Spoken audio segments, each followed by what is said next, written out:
Hi and welcome to the channel. This is Magnus and today we're painting a classic Lizardmen Kroxigor.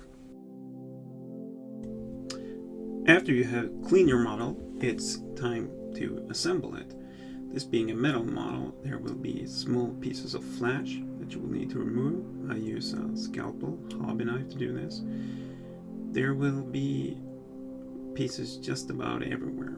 You're simply gonna have to go through it, and although this model has been assembled in the past and even painted in the past by their previous owner, it still had a lot of bits to find, and there's no easy solution to it. If you assemble several of the same, you will quickly notice where these pieces are, where they are generally to be found. But still, you will have to go through it and check it out. It's not that difficult, but it takes some patience and you will miss someone. I always do. They usually show up when it's time to paint the model after it has been primed. So now that we have started to attach the different parts using the super glue, we will obviously notice that there will be gaps as clearly visible. So I'm going to fix those gaps with a little bit of liquid green stuff. This liquid green stuff that I have is quite old. I will have to get some new one, but it works fine. And all you need is a sculpting tool, which is preferably several different sizes so that you can use it the best. You can just use your hobby knife. You can also use your fingers, make a little roll and squeeze it in. But this is how you do it. And this is also a necessary step. If you don't do this, if you skip this part and instead just jump to the next step, assemble the next piece of it, and also go to priming, you will notice this. And you might not notice it all that much before priming, but once you prime it and it's about to paint, you will notice it, and it will make the model look horrible. Do not skip this step. Never. Now it's time to fix the base. This is quite easy. These old models has these large plugs on the bottom of one of the feet. Just square it up, look up on the underside of the base. This is a 40 by 40 millimeter square base. See where it fits. Since you will want to have it centered, it will be one of the four in the middle. So it doesn't really matter which one, you will be able to pose it pretty much as you want anyway. Still, consider how you want it, then just take your hobby knife, make a little mark in it, and then just make a hole. The tighter the hole, the better it is, generally speaking. I went a little bit too far with this. It was a long time since I did this, but it's not a problem. It will fit nicely whatever, and you're still gonna attach it using glue, so it doesn't really matter. Now after you found it like this, just attach it to the base using some super glue.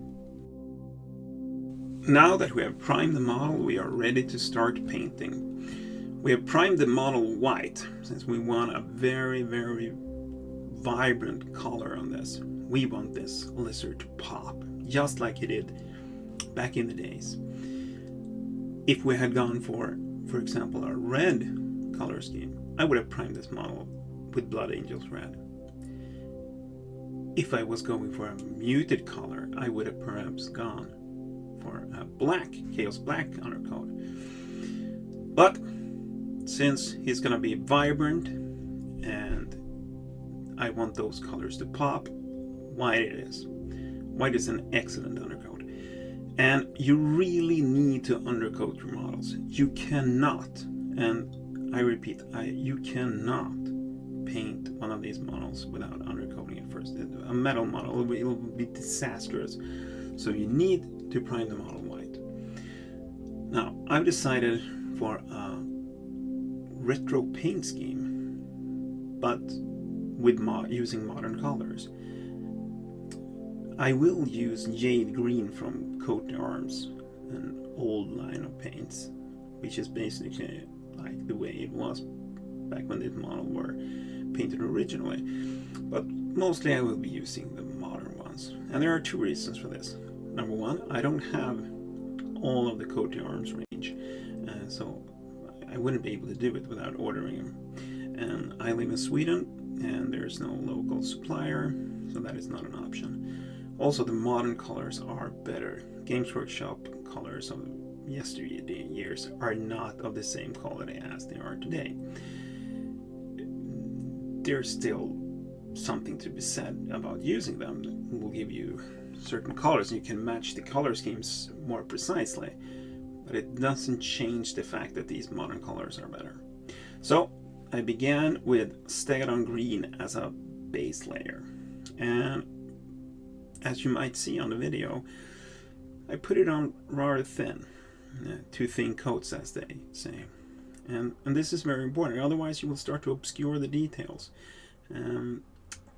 Also, by using a light coverage, we can create some of those shades and highlights already from the get-go, since if you control the flow of the colors, you can make it so that the shadows are already there. You simply leave a little bit more of the color there, and you push the color off the higher edges. We're going to highlight anyway, so it's not necessary. But it is important to get a good, nice, solid base of the prime color. Now that we have a nice, even paint coat over it, it's time to do the belly. And I'm going to use the contrast yellow. This struck me as the most simple part ever. I remember doing this as a kid, and I had to use some techniques to get some orange in there, but the yellow contrast will actually do this in pretty much one simple stroke. Now I begin in the middle, and I do that because I want the contrast to flow nicely into the crevices, because that will create that classic Lizardmen look that I remember from my youth, and that's what I'm going for. This is not an attempt to try to create a realistic lizard or anything. Now, a lot of people have strong opinions on contrast colors, but used correctly, they are actually excellent. If you look closer there, you can see that if you can try to control it and you steer the color right, you will have an excellent finish within basically seconds. However, they are not appropriate all of the time, but when it comes to things like this, well, I think the result speaks for itself. It's an excellent result for very, very little work. With the stomach down, it's time for the next contrast color. I always liked myself a bit of purple tongue on those classic old Lizardmen. So, shyish purple it is. Just make sure to shake the bottle properly, and it will be fine. Now, be careful. You don't want it to hit anything else, but you can have it around the teeth and on the tongue. If you use this correctly, it will create an almost instant effect. However, you should go back and fix the teeth at a later date. We'll actually do quite a lot of those as well. This is where it begins. It's highlighting time. As you can see, I use Zotic green because it's a step up. And this is the brilliant part about using modern colors. In the good old days, I would have had to have mixed that. It would have been hard to get a consistent highlight all of the time. Basically, you could mix an entire pot of it, but well, that's quite a lot of work too. And if I would ever go back to it, it would have been problematic. But now we start with the first highlight. And the first highlight, well, it is important that you try to avoid the parts where there will be darker recesses. And we will hit this with another highlight after this. So this is basically the first of the layers. And as you can see, I water out the paint. I want it a little bit translucent actually. And just follow all of those ridges. There's a lot of them, but it needs to be done. And it takes quite a long time. Now, often if I do a modern paint scheme, I would prefer to just hit this with a shade and call it done. But I want the classic look, and the classic look will take some perseverance and some time. And there's no real easy way about this. You're gonna have to do this.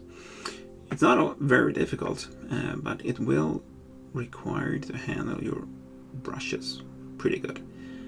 Use the side of the brush, as you can see. if you use the side of the brush, you get a lot more control on those ridges sticking up. And this model has a lot of them. It's a real treat to paint. Now just continue like this, and you will have a nice first layer soon. I sped the video up somewhat now so that you don't have to see this. This is a rather tedious process, but it's also very rewarding. The model starts to come alive. This is one of the steps that truly make a great difference. So we'll just see that.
And now it's time for another highlight. As you can see, we have brought the colors up all over it.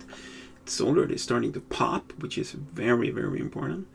And now we're going to use a very, very fine highlight. And now the key is to avoid all those dark areas. You need to keep pushing the details and really, really make them pop. Because this color scheme, it demands very high contrast colors, because you want it to pop.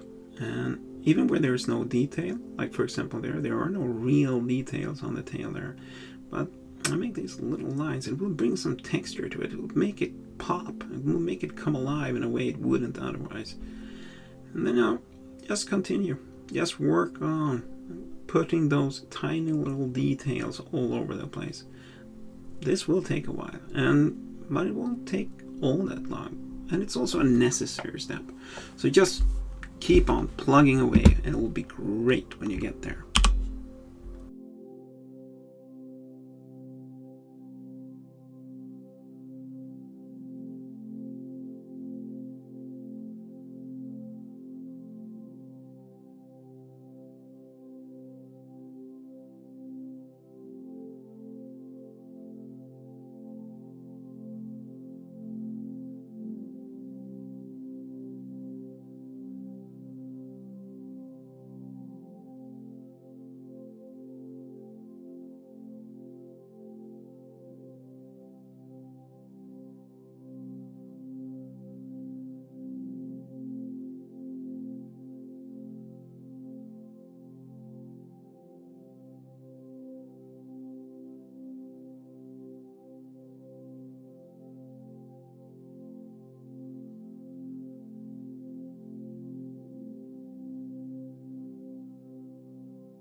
Now it's time to paint the gold.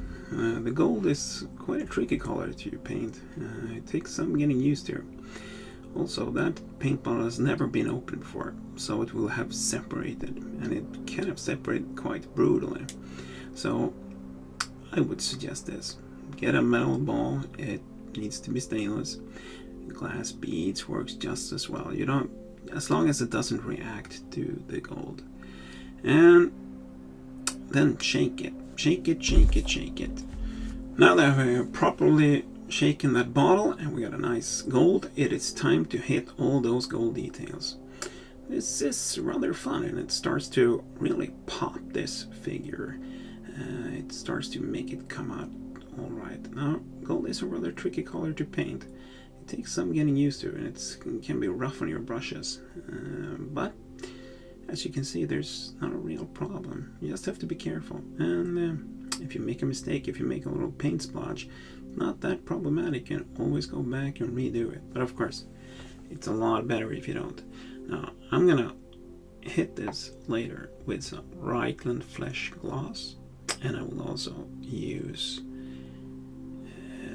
a highlight of Stormhost Silver to really make it pop. But that's a little bit further down the line. For now, I'm happy with it.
Now we have come to the place of real joy. We're gonna use the old classic jade green from Coat to Arms. This is supposedly to be the same color that was used by Games Workshop in the 90s. I put a metal bead in there as well. I also used some water to dilute it because it had gotten kind of stale. But it's a very nice color. But this is a trick that you can use if you ever end up in this type of situation. Put some water on it and shake it. I use a very violent paint shaker. I'll show that in another video, but it's real nice. We will now use this jade green to pick out each and every scale individually. And we'll also highlight them later on. We will highlight them with the same color. I tried other colors that were supposed to be a little bit lighter, but it wasn't big enough effect, so I had to hit them with some shade and then go back on them.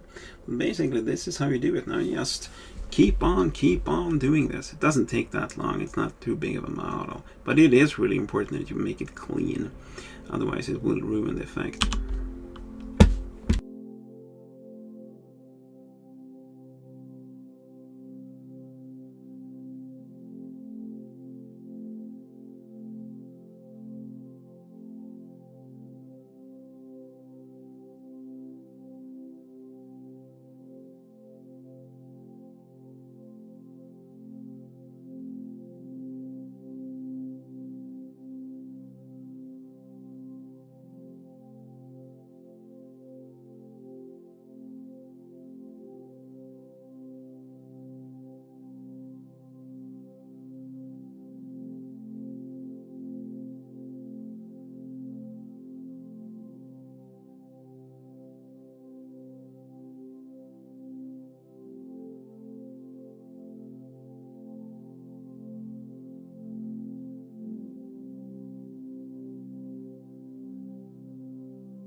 Now I got into the bony parts. We need to pick out things as claws, both on hands, on the feet, and of course also the teeth. I will also actually use this on the eye.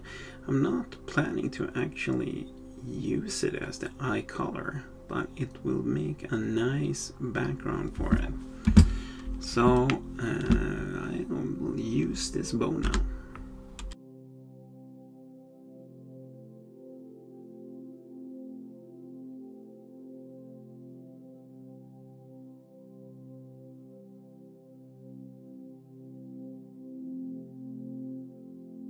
And now it's time to do the Reichland flesh glass. We do that to give depth to the gold. Also, it will make it shine a little bit more. Especially in the parts where the gold is like twisted. It will give nice depth to those rings. It's not as important on the flat rings actually, but it's still good. As you can also see now that we have hit the entire model with jade green, it's giving them that classic look. Well, as you can see, I jump around on the model. I think there's something to be said to do one ring completely to the fullest before moving on to the next, but I prefer this method. It saves time. I don't have to move the model as much. I can do a lot of work in quite a quick way. And that is very important, especially if you're going to speed paint something. If you have like 20 sources, you cannot keep shifting it around all of the time. Well, I'm just going to keep hitting it like this.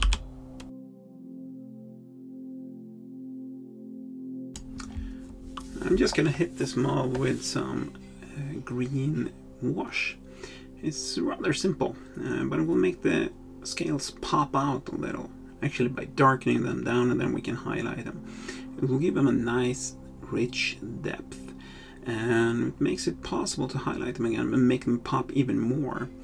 You can be as careful as you wish, but the thing is with these scales is that it will just pretty much sink down in between them. So it's not that difficult to just rush this job actually. And when you're done with this, it's time to hit it with jade green again, but just the highlights. When it comes to bases, there are a lot of different ways to do it. In this case, I decided to go with the classic. Since this is a classic color scheme, I decided for a classic color. That is goblin green. I have some goblin green, but it was dried up. I didn't want to resuscitate it, so I decided to go instead with the modern equivalent, which is warboss green. It's still pretty translucent color when it's supposed to go over white, so I had to hit it with several layers of paint. But it wasn't all that difficult. It took a few minutes. It's not a difficult thing to do. Remember just to let it dry a little bit before you hit it with a second layer, and you need to hit it with a second layer or even a third layer. If you don't, well, you're gonna have some problems. Be careful around the feet. It's really unnecessary to get even the slightest little splatter on those. Make it redo the whole thing once more. Okay, since I'm out of classic old flock, I will be using the sand and glue method instead. I will simply attach this chinchilla sand, which is a very fine sand and a very consistently fine sand, and then I will have to paint it goblin green. It is not optimal. I would have preferred to have done it the classic way, but I'm simply out of it. I would have to order more and then perhaps redo the base. It's not that difficult. There we go. Just dunk it into some chinchilla sand.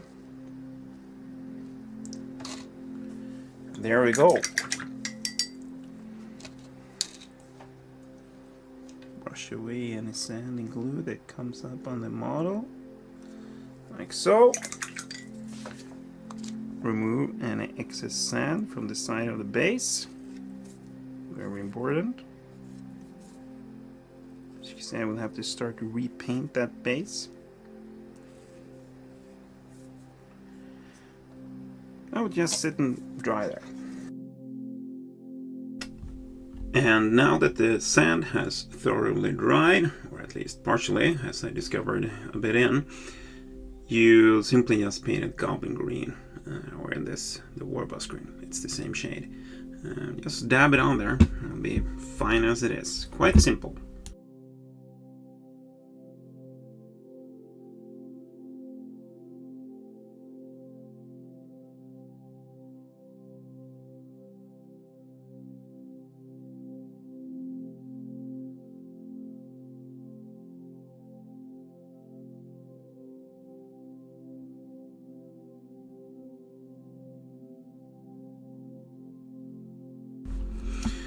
And now we have arrived at the finished Kroxigor in a classic retro paint hammer style. I think it came out pretty good. I might do an entire army like this. Let me know what you think in the comments. Please subscribe, even though this is just the first video. And let me know what you want me to do next. Should I continue on this? If so, let me know what other classic Lizardmen army I should do. Or should I perhaps do something modern? Like perhaps a Space Marine from the new boxed set. Or maybe I should do some tabletop world buildings. I'm starting a video on that. So let me know what you like to see, and please subscribe, like, and leave a comment. Thank you very much.